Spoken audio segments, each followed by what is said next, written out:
o último capítulo do segundo livro de Samuel, o capítulo 24. Segundo Samuel, capítulo 24, verso 10 em diante. Segundo Samuel 24, a partir do 10.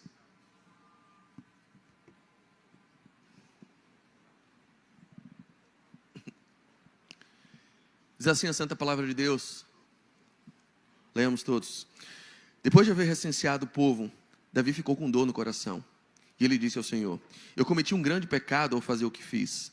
Mas agora, ó Senhor, peço-te que perdoes a iniquidade do teu servo, porque fiz uma grande loucura. Quando Davi se levantou pela manhã, a palavra do Senhor veio ao profeta Gade, o vidente de Davi, dizendo: vá e diga a Davi, assim diz o Senhor, eu lhe ofereço 3 opções, escolha apenas uma delas, para que o execute contra você. Gade foi falar com Davi e lhe comunicou isso, dizendo: você quer 7 anos de fome sobre sua terra, 3 este mal, e disse ao anjo que fazia destruição entre o povo: basta, retire sua mão. O anjo estava junto à eira de Araúna, o jebuseu. Ao ver o anjo que feria o povo, Davi falou ao Senhor e disse: eu é que pequei, eu é que fiz essa perversidade. Mas essas ovelhas o que fizeram? Que a tua mão seja contra mim e contra a casa do meu pai.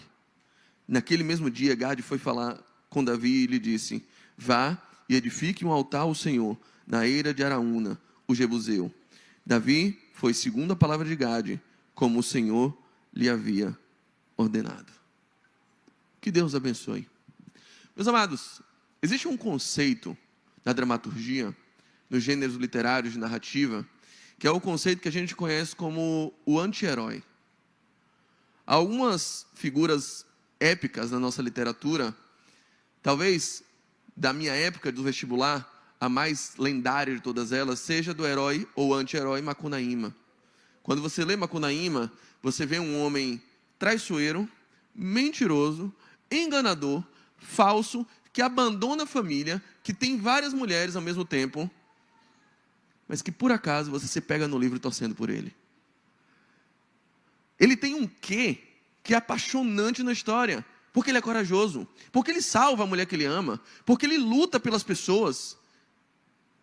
Outro exemplo, Capitães da Areia, o Pedro Bala, que cometia furtos na cidade de Salvador, ali na Cidade Baixa, e acima do elevador Lacerda, na parte principal da Cidade Alta, mas que também era o homem que salvava a sua trupe de pequenos bandidinhos, ou os Capitães da Areia. Você reprova a atitude dele, mas você vê torcendo por ele. Exemplo mais breve e mais de agora, que foi extremamente aclamado e mudou totalmente a história da nossa teledramaturgia, no nosso cinema, o Capitão Nascimento. Quem não torce para o Capitão Nascimento? O homem que, podendo prender o bandido, mata com um tiro na cara. O homem que tortura pessoas para obter confissões. O homem que dá tapa na cara e diz: pede para sair. O homem que acorda a pessoa: bom dia, filho, posso examinar sua casa? E no primeiro tapa o camarada está confessando tudo. Mas você se pega torcendo para o Capitão Nascimento, porque ele também não é só isso. Capitão Nascimento não é só um torturador de bandidos. Capitão Nascimento não é só um exterminador. Capitão Nascimento também é um policial que tem princípios corretos e que quer, no fundo, fazer o bem. E que combate a criminalidade, sim. E que combate a corrupção, sim. Mas esse é um exemplo do que a gente chama de anti-herói. É a pessoa na história por quem você torce. É a pessoa na história por quem você se empolga, com quem você se identifica. Mas ele não é aquele herói da Disney absolutamente perfeito.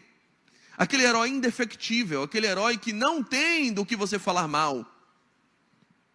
Não, ele é uma pessoa cheia de defeitos. Ele é uma pessoa com defeitos aparentes, com falhas de caráter, inclusive, que se mostram a todo momento na história. E apesar delas, você se identifica com o personagem e você torce por eles. E eu quero dizer para vocês que a Bíblia é o livro dos anti-heróis. O capítulo 11 de Hebreus vai falando uma relação de um monte de homens que pela fé foram movidos a feitos heróicos, feitos inacreditáveis. E a gente chama essa relação, essa galeria de heróis da fé. Mas, particularmente, eu prefiro dizer que são anti-heróis da fé. São pessoas com sérios desvios de caráter. São pessoas com falhas que qualquer um de nós aqui abominaria. Mas que sim, apesar delas, foram movidas por Deus. Foram escolhidas por Deus e fizeram grandes feitos por fé. E para mim, essa trupe de anti-heróis, de homens da Bíblia, cheios de defeitos, mas que sim foram poderosamente usados por Deus, é capitaneada, tem um capitão, 10 e faixa. O nome dele é Davi, o rei Davi. Para mim, o mais célebre, o maior de todos os anti-heróis. Talvez o maior homem da Bíblia, nos erros e nos acertos. Davi comete erros terríveis na sua vida, mas Davi, eu me apaixono quando vejo o pastor Diogo pregando sobre Davi, e ele gosta de dizer que o Davi, ele era o grande amor de Deus em Israel. Davi é o homem que Deus fala sobre eles assim, eu achei a Davi. Olha, Saul foi eleito, Saul foi escolhido segundo o coração do povo. Foram os critérios do povo que pesaram na escolha de Saul como rei. Mas Davi foi escolhido, foi eleito segundo o meu coração. A escolha de Davi foi uma escolha segundo o coração, segundo os critérios do próprio Deus. Um homem que provavelmente, ou possivelmente, muitos de nós não escolheríamos. Um garoto pequeno que na primeira batalha que vai trilhar, riem da cara dele, porque ele sequer foi enviado lá para lutar. O homem que vai lutar pela primeira vez vestido de pastor, e que na verdade estava ali porque foi enviar comida para os seus irmãos, esses sim queriam batalhar. Esse é o homem que eu não escolheria, mas Deus escolheu. A história de Davi é marcada por poesia, por batalhas em que ele vence, por triunfos bélicos, por salmos, por composições das mais belas que já foram compostas em toda a humanidade. Mas a história de Davi também é regada a muito sangue, traição, mentiras. Alguns episódios são muito conhecidos, como a traição, o adultério e o homicídio que ele comete ao se enamorar por uma mulher chamada Batseba, que tomava banho perto do seu palácio. Ele vendo aquela mulher tomando banho, não se importa se ela é casada, manda que tragam. Tem relações com ela, ela é engravida. Ele manda trazer de volta o marido dela, Urias, o Eteu ou Hitita, a quem ele manda que tenha relações com sua esposa, talvez para que ninguém descobrisse o seu grande erro. Mas ele não contava com a fidelidade daquele homem que não imitava o rei. E Urias disse, meu senhor, a arca de Deus habita em tendas. Os meus companheiros soldados estão ao relento e eu, por acaso, vou ficar na minha casa, dormindo ao lado da minha esposa, enquanto eles estão lá lutando por mim? Jamais. Pese a mão de Deus sobre mim se eu fizer isso. Davi não contava com o caráter daquele homem. Davi prefere, então, enviá-lo à frente de batalha e largá-lo sozinho para que morra. Para que, então, o caminho fique livre. Que ele possa redimir e fazer uma boa ação, casando com aquela mulher. Esse é um evento que a gente conhece. Davi, ao meu juízo, ao meu sentir, pode ser eleito como o pior pai da Bíblia. O homem que exerce o pior tipo de paternidade em toda a Bíblia. Davi conseguiu errar com todos os filhos. Davi erra com Amnon, ao não discipliná-lo, porque Amnon, o filho dele, estupra a própria irmã, Tamar. Erra com Tamar, que não a consola, não dá um pingo de amparo para Tamar. Passam-se 2 anos, Davi não disciplina, e vem Absalão, outro filho de Davi, e resolve fazer justiça com próprias mãos. Mata o próprio irmão por ter feito aquilo, já que o pai não fazia nada, ele faz. Lá vem Absalão. E Davi não faz nada. Davi erra com Adonias, o seu filho que tenta tomar o trono da mão de Salomão, aquele, segundo a Bíblia, havia jurado que reinaria. E Adonias faz isso porque diz a Bíblia que Davi sequer, uma vez na sua vida, pergunta a Adonias, por que você fez isso?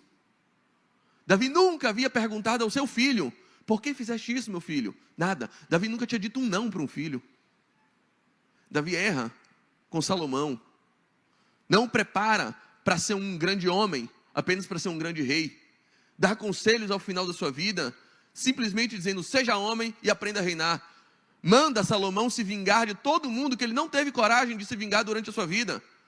Joabe, seu principal conselheiro, seu principal capataz, o homem que fazia tudo aquilo que Davi não tinha coragem de fazer, que estava sempre ao lado de Davi, no final da vida, Davi chega para Salomão e diz assim: não deixe Joabe ir em paz à sepultura, porque ele matou Abner em tempos de paz. Ué, não foi Joabe seu braço direito a vida toda, Davi? Davi erra com todos os filhos. Davi tem um episódio em que habitava entre os filisteus. E aí, ele pede apoio ao rei Aquis, se não me engano está em 1 Samuel 27. Pede que Aquis dê a ele um pedaço de uma terra para ele ficar enquanto ele está fugindo. E Aquis prepara para ele uma cidade chamada Ziclag. E ele fica ali em Ziclag. E ele diz que em todo o tempo que ele ficava em Ziclag, ele saqueava todas as pessoas que estavam em volta de Ziclag, estando lutando pelos filisteus. E quando Aquis perguntava a ele: de onde veio esse bem aí que você tomou? Ele: eu tomei de Judá. Eu roubei dos israelitas. Davi é o homem que chega perante um outro, e aí está em 1 Samuel 25, um homem chamado Nabal, que tem bens, que tem uma fazenda, que tem uma família bem estruturada, embora fosse tolo, fosse um abestalhado, segundo a Bíblia. Davi chega para Nabal e diz assim: olha, eu estou com 600 homens aqui, a gente está passando dificuldade, a gente precisa de comida, e eu exijo que você dê um presente para a gente, eu sou seu amigo. Sabe por quê? Porque quando eu vi o seu rebanho, a gente não roubou nada seu. E já que eu não roubei você, já que eu não tomei nada de você à força, já que eu não matei ninguém da sua família, é hora de você me retribuir, né, o favor que eu estou lhe dando. Estamos diante de um miliciano. Davi age como um miliciano diante de Nabal. E diz assim: eu quero que você faça isso. E Nabal olha para ele: meu irmão, eu não sei nem quem é você. Não conheço Davi. Não lhe pedi nada. E obrigado por não me roubar. Isso aqui é da minha família, eu trabalhei por isso. Davi se levanta e diz: castigue-me Deus, se hoje mesmo eu não matar esse homem e não tomar tudo que é dele. A mulher de Nabal, Abigail, sabendo quem era Davi, um homem sanguinário, diz: meu marido enlouqueceu. Com que ele está mexendo? Mexendo com o dom da boca. Ele ficou doido. Vai lá e implora: Davi, toma aqui presente, toma, leva tudo, meu filho. Não liga, meu marido é idiota, bichinho. Não sabe o que fala, não. Mas não mate ele, não. E Davi diz: você me poupou de matar esse homem hoje, viu? Você fez uma boa ação. Ainda bem que você apareceu, porque se não fosse você, esse é Davi. Esse é Davi. A gente romantiza a história. E sim, Nabal é retratado como um homem tolo, como um abestalhado total, pouco generoso.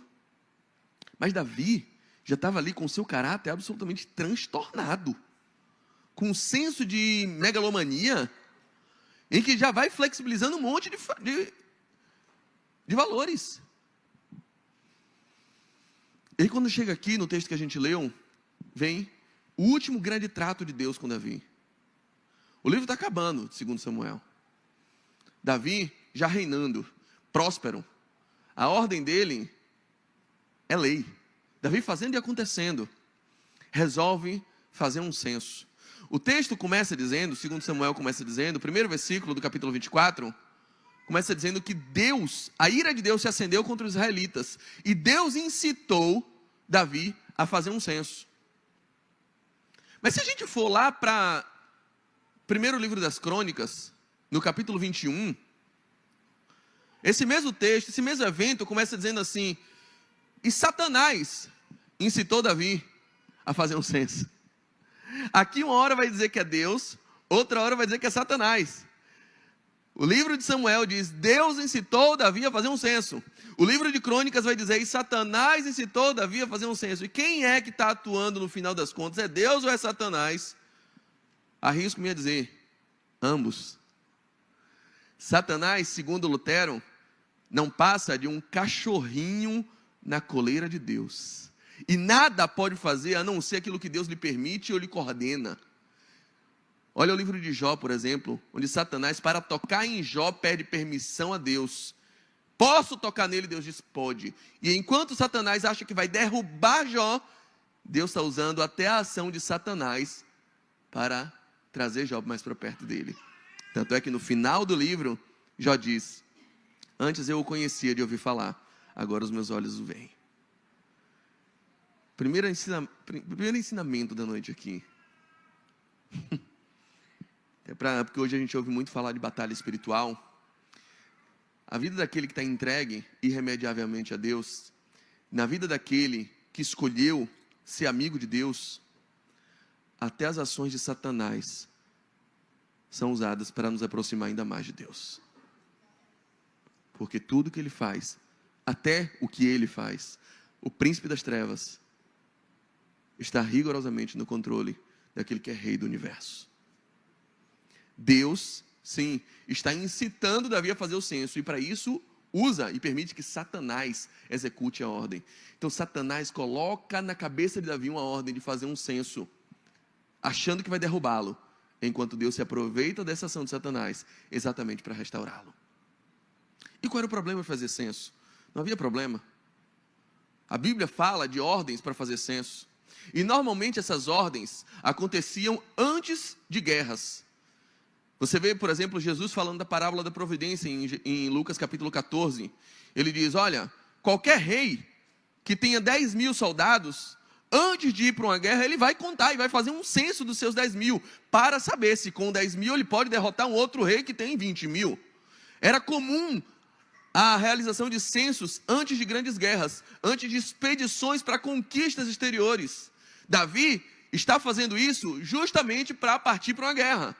Jobe percebe a maldade de Davi. Você está saindo para uma guerra, né?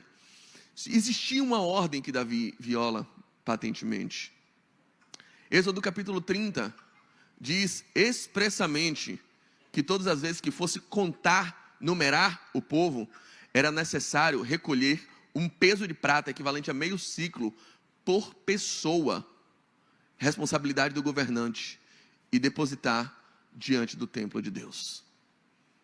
E aquilo ali serviria para que nenhuma vida se perdesse. Era como se fosse um sacrifício sendo depositado para que Deus guardasse a vida. Um reconhecimento de que nenhuma daquelas vidas pertencia ao rei, pertencia ao governante, mas sim eram propriedade de Deus. Era dizer: Deus, eu estou indo para a guerra, mas tu vai comigo, porque esses soldados aqui não são meus, são teus. Por isso, era uma ordem de Deus. Você quer contar o povo? Conte.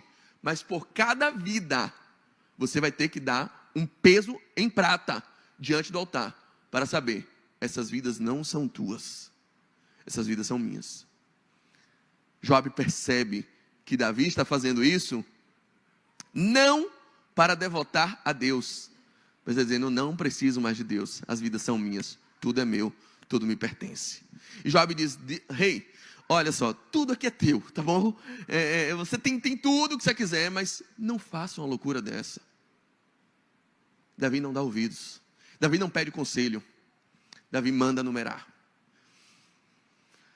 Joabe percebe que a ordem dele está sendo tão esdrúxula, tão louca, que ele não numera o povo inteiro. Ele numera só os soldados. Assim, ó, já que vai acontecer uma catástrofe, eu vou diminuir o peso dela aqui. Eu vou contar só os soldados. Em seguida, Davi percebe, acorda e diz: fiz besteira. Olha a burrice que eu fiz. Eu esqueci que eu dependo de Deus. Eu esqueci que tudo que eu tenho, na verdade, é dele. Eu esqueci, o que é que eu estou me tornando? Na mesma hora, chega o profeta com a palavra para Davi. O profeta Gade vai até Davi e diz assim: Davi, seguinte, essa brincadeirinha que você andou fazendo aqui, está arriscando a vida de todo mundo. Isso chegou em Deus. Chegou em Deus. E Deus tem um joguinho para você. É o joguinho do escolha um. Tem 3 alternativas: A, B e C. Você tem que escolher uma. Na letra A, Davi, olha o que vai acontecer. Na letra A, tem que vai ocorrer 7 anos de fome na sua terra. Versículo 13, do capítulo 24 aqui de 2 Samuel. 7 anos de fome na sua terra, letra A. Letra B, 3 meses você fugindo dos seus inimigos, eles te perseguindo. Letra C, 3 dias de peste na sua terra. 3 anos de fome, 3 dias de peste na terra. A e C na terra. B em você. Vamos lá. Alguém ainda lembra que alguns longos anos atrás teve um negócio aqui chamado pandemia? A pandemia afetou todos nós. A pandemia do Covid-19, já estou no 29, não vai ter outra não, tá, gente? Foi só aquela, acabou no 19, em nome de Jesus. A pandemia do Covid-19 atingiu todo mundo, em níveis diferentes. Eu posso dizer uma coisa para vocês, foi horrível lá em casa. Mas eu não passei fome. Eu não tive nenhum familiar que morreu de fome. Mas certamente vocês conhecem alguém que passou fome. Quem foi que passou fome na cidade? As pessoas que já eram mais pobres. Se acontecer 3 dias de fome na terra, ou 3 anos de fome na terra de praga, na terra de Israel, vocês acham que o rei passa fome? Que chega no palácio, isso aí? Não, não é Binhos. Quem vai sofrer? O povo. Letra A, 3 anos de fome na terra. Letra B, 3 meses você fugindo dos seus inimigos. Letra C, 3 dias de peste na terra. Qual Davi escolhe? Davi olha para o profeta e diz assim: caiamos nós nas mãos do Senhor, não caia eu nas mãos dos meus inimigos. Davi faz assim: Deus, escolhe uma, desde que seja A ou C, tá bom? O B eu não gostei não. O B você risca. Caia eu na mão, não, Deus é bonzinho, Deus é misericordioso, então caia todo mundo.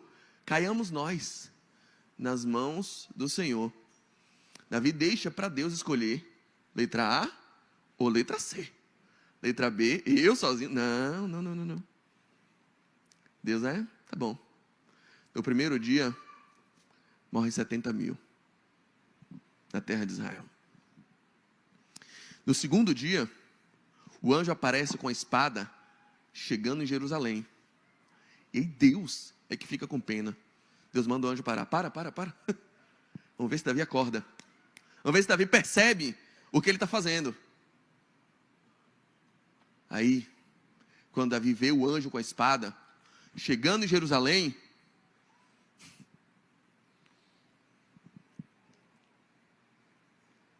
Davi olha para Deus e diz assim: Deus, para. Não foi o povo que fez isso. Fui eu. Quem errou fui eu. Quem cometeu esse erro fui eu, não foi o povo. Pode parar.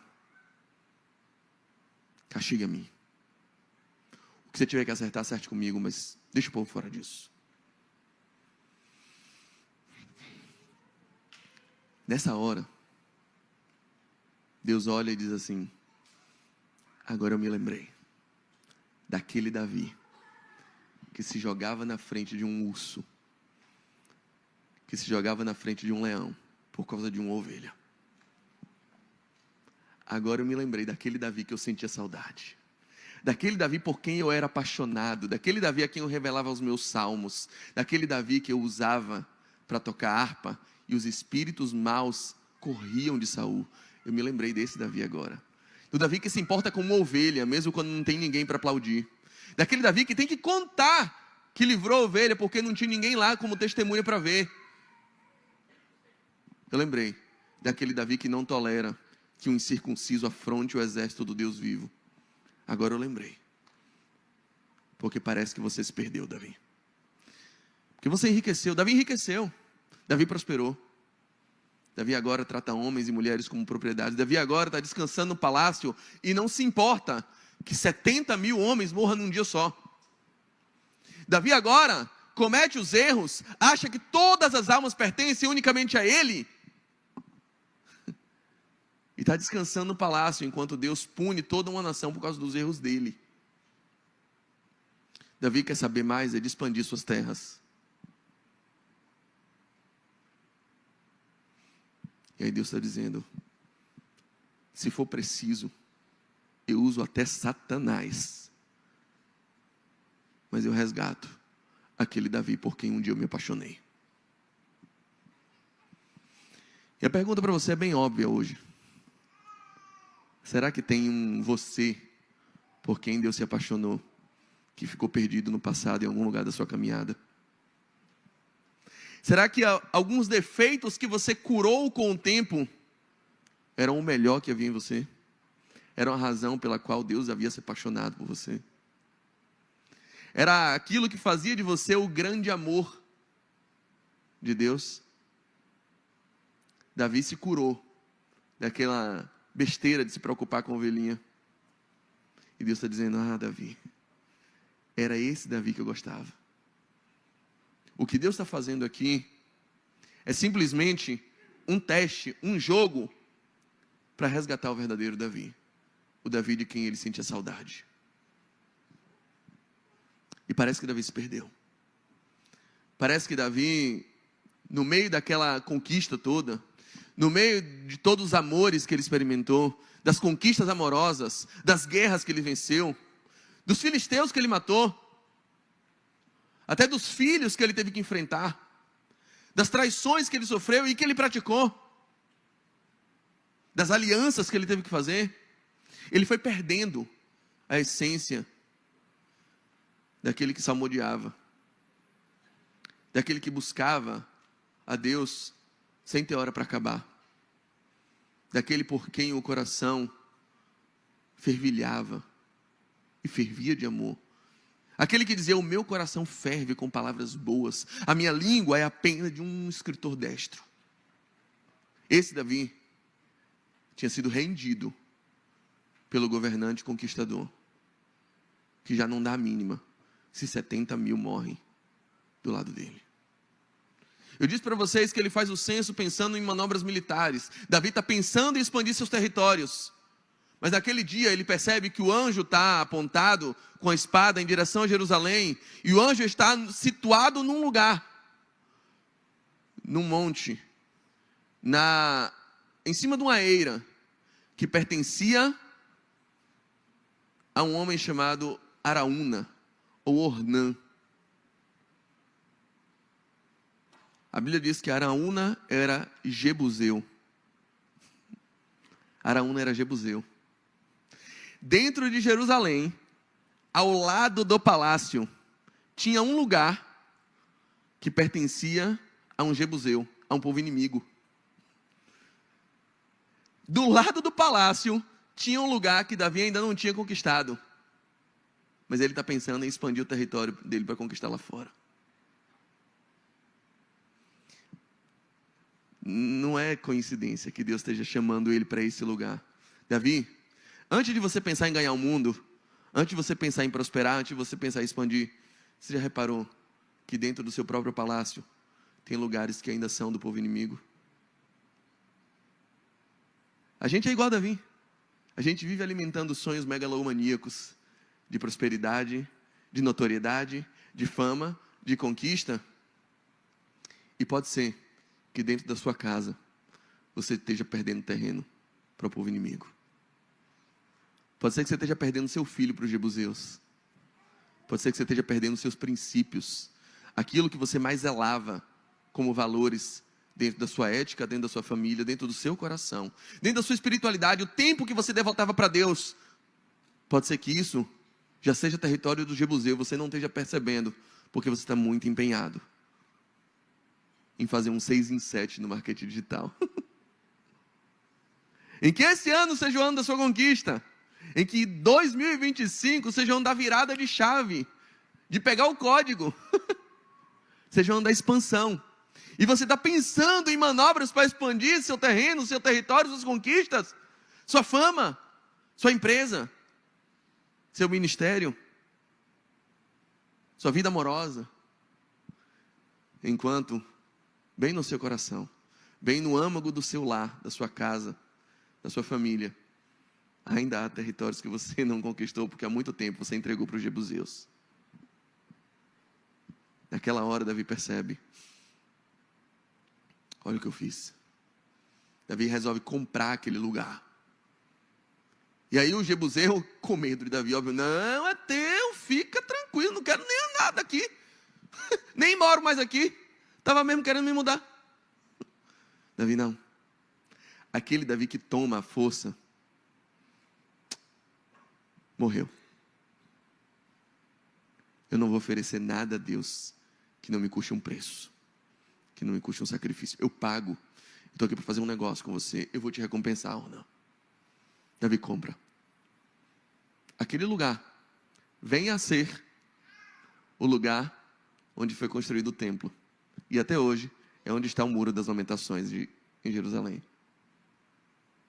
E a Bíblia diz, se você for lá no texto de 1 Crônicas, capítulo 21, quando termina o capítulo 21 e como começa o 22, é dizendo que Davi, por causa daquilo, mudou totalmente sua forma de adorar, porque antes ele adorava no deserto, onde estava a arca e a tenda que Moisés havia deixado. A partir daquele lugar, ele passou a adorar naquele monte. Aquele evento fez com que Deus plantasse onde havia o erro, uma habitação dele, um templo, e mudasse a forma de Davi adorar.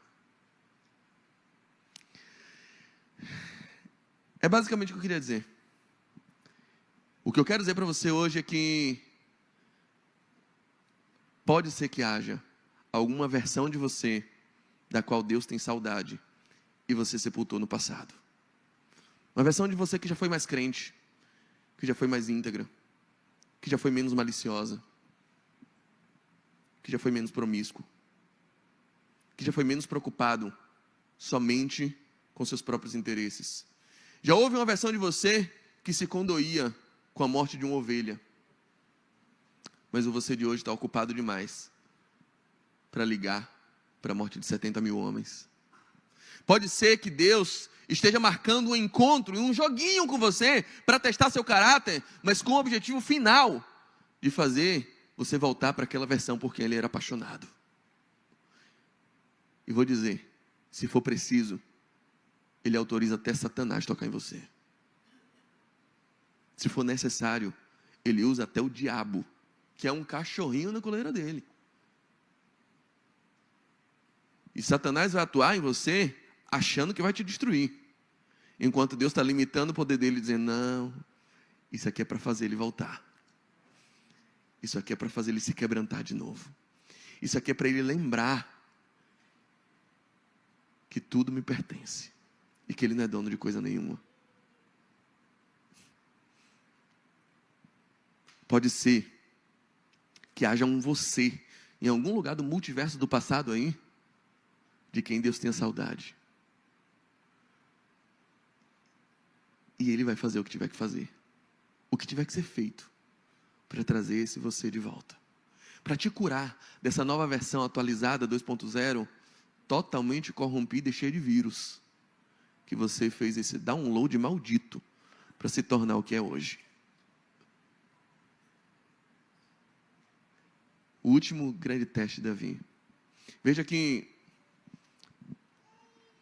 a gente leu o texto de Samuel, capítulo 24.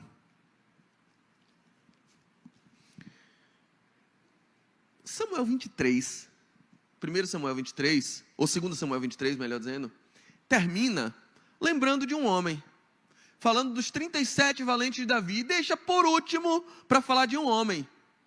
Fala dos 37, o último que ele resolve falar é Urias, o Hitita, o Eteu. Logo em seguida, ele conta a história do censo. Urias é exatamente o homem que Davi manda morrer para ficar com a esposa dele, que ele manda de propósito ir para frente de batalha, para que se apossasse da mulher dele. Parecia que aquele Davi tinha sido perdoado, mas não tinha mudado. Aquele Davi pede misericórdia a Deus, mas continua fazendo tudo igual. Deus está dizendo: tem uma hora que isso tem que ter um basta. Tem um provérbio judaico que diz assim: cometa o mesmo erro 2 vezes, e na segunda, ele já não vai parecer mais tão errado. Davi foi cometendo aquilo, na segunda vez, se apossando de gente, tratando gente igual a propriedade, igual a objeto. E Davi ficou daquele jeito. Uma hora Deus aparece e diz: basta, Davi. É hoje o dia do nosso acerto de contas. Eu queria falar para você que talvez hoje tenha um anjo com a espada apontado para você. E que Deus está esperando a hora em que você vai olhar e dizer: já entendi. Era um teste, né? Já entendi.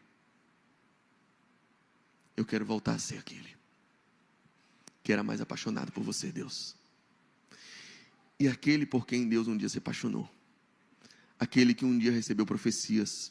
Aquele que um dia ouviu da tua própria boca que o Senhor queria usar. Aquele que um dia recebeu palavras de bênção e que parece que se apaixonou mais pelas bênçãos do que pelo abençoador. Que se encantou pelas palavras e achou que era porque merecia alguma coisa. Senhor, me faça voltar àquela versão por quem você se apaixonou. Me devolva àquele Davi que era mais inocente, que era mais íntegro, que era menos vaidoso,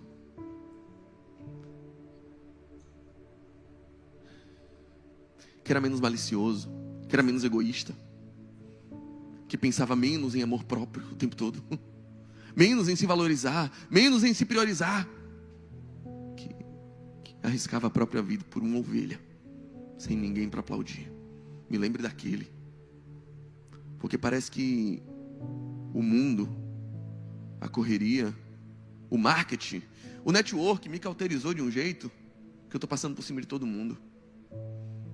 Mas eu sei que em algum lugar do meu passado há uma versão que agradava mais a Deus.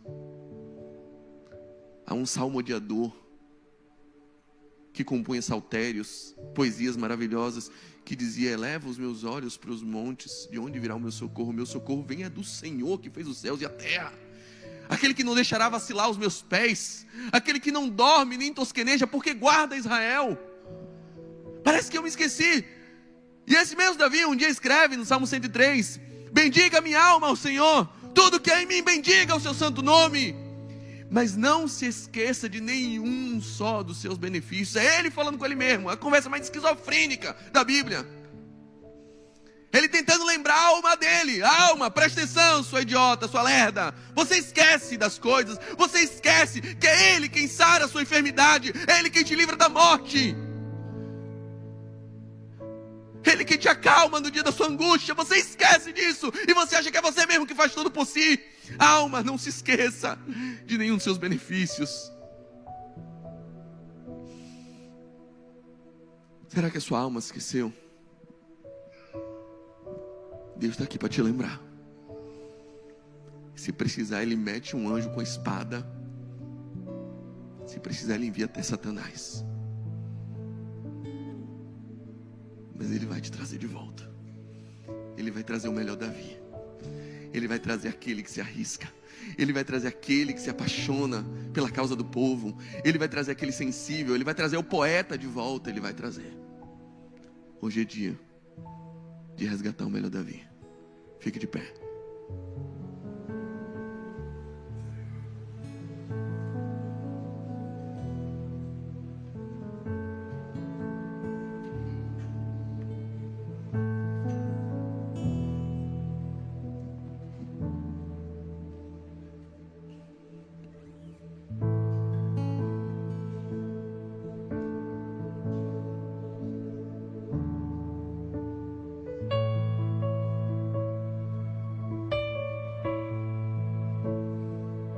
Converse com ele. Se examine. Como Paulo dizia: examine esse homem a si mesmo. Examine sua história. Em que lugar você deixou cair, você deixou perder aquele Davi, que era apaixonado por Deus, mas por quem Deus também era apaixonado. O Davi que se entregava pelo povo. O Davi que passava madrugadas com o coração fervendo por uma causa que era de Deus e não sua. Quando foi que você virou essa pessoa tão megalomaníaca?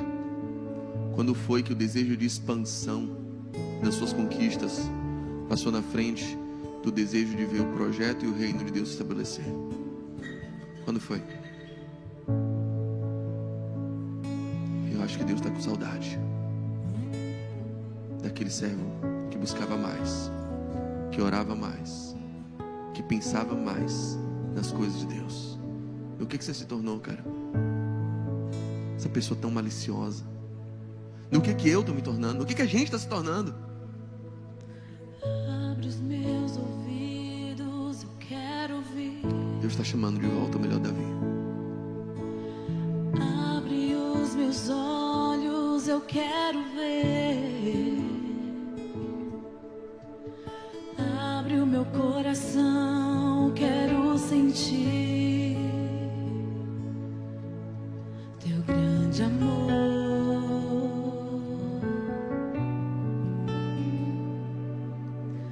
Teu grande amor.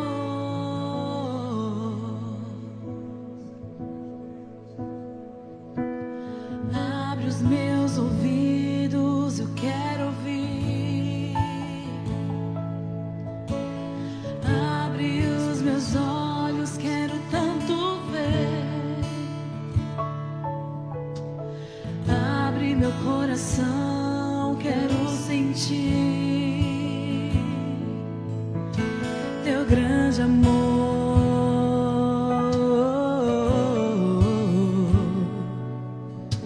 Teu grande amor. Eu quero me apaixonar outra vez. Quero me desesperar outra vez. Eu quero perder o sono outra vez, queimando de amor por ti. Eu quero me apaixonar outra vez. Quero me desesperar outra vez. Eu quero perder o sono outra vez, queimando de amor por ti.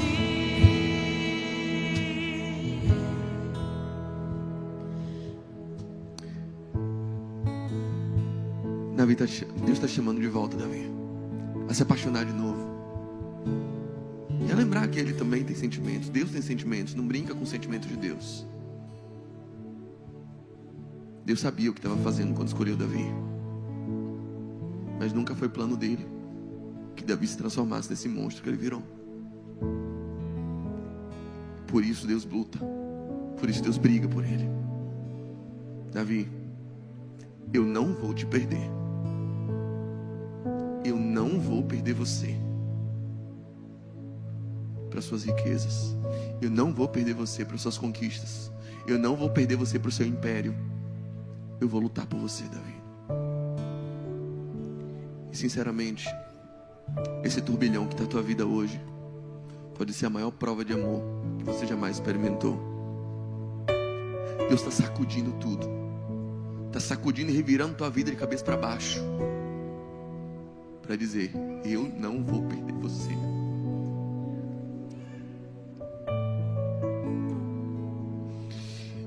Eu não vou perder você para esse mundo maligno. Eu não vou perder seu coração. Se for preciso, ele bota Satanás na história, mas ele vai resgatar a gente.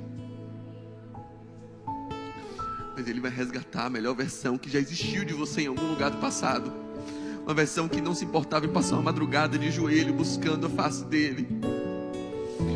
Uma versão que servia na igreja com prazer, com alegria, sem se importar se estava cansado, mas fazia por gratidão. Uma versão de você que não tolerava ver um irmão seu passar uma necessidade enquanto você tinha comida na sua despensa, que não dormia de noite se soubesse que tem alguém que você ama na casa do Senhor passando por uma aflição. Uma versão de você que saía do culto para mandar mensagem para as pessoas e dizer como Deus falou com você e como Deus ainda se importa com as pessoas. Uma versão de você que todas as vezes que você era abençoado, você pensava com quem você ia dividir aquela bênção, fazendo ela participar também da bênção.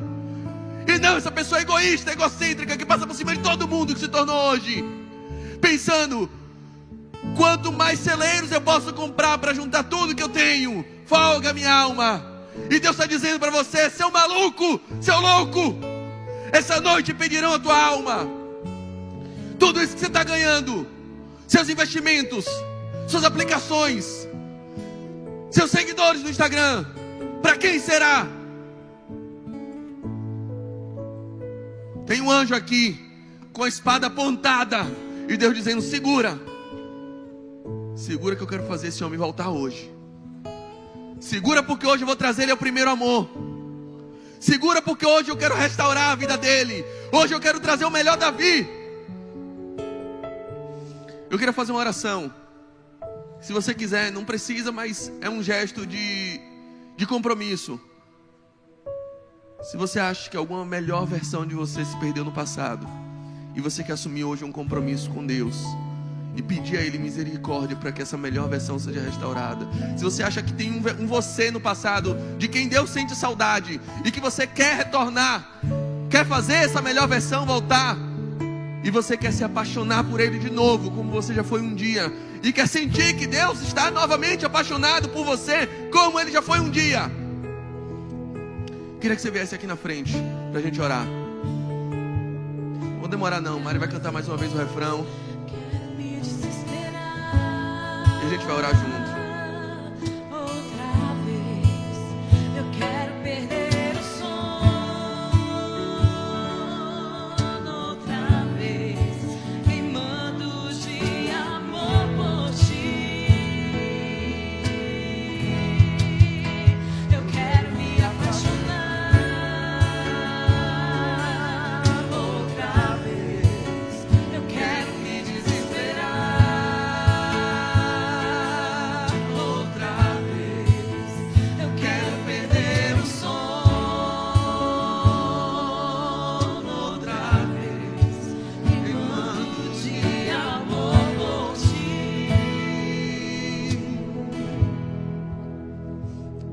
Deus, que o Senhor nos ensine o caminho de volta ao primeiro amor, porque parece que o mundo fez a gente se perder.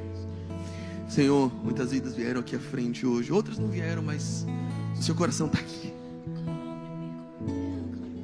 Que o Senhor traga um batismo de renovo nessa noite. Que esse teste que o Senhor fez conosco nessa noite seja para a gente revisitar os nossos princípios, nossos valores. Quantos a gente deixou cair, quantos a gente deixou perder.